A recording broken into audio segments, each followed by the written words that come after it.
તો આરોગ્ય મંત્રી ઋષિકેશ પટેલ દ્વારકાની મુલાકાતે દ્વારકા હોસ્પિટલની સ્થિતિ મામલે આરોગ્ય મંત્રીને રજૂઆત કરાઈ। ડોક્ટરની અછતથી દર્દીઓ પરેશાન છે। 5ના બદલે એક જ ડોક્ટર ફરજ પર છે, ફરજ બજાવે છે।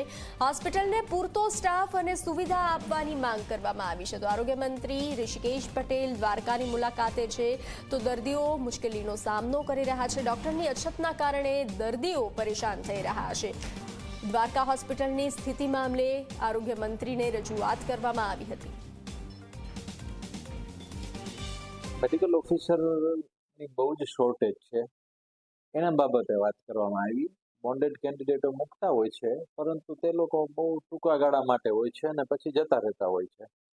એટલે આ વખતે સાહેબે એવી સલાહ આપી કે આ વખતે દ્વારકાને જીપીએસસી કેન્ડિડેટ આપીશું। બીજું વર્ગ 4નો પ્રશ્ન હતો કે વર્ગ 4 બહુ ઓછા છે, એટલે એમાં પણ ટેન્ડર પદ્ધતિથી સાફ સફાઈની વ્યવસ્થા માટેની ટેન્ડર મંજૂરી સાહેબે હા પાડેલ છે।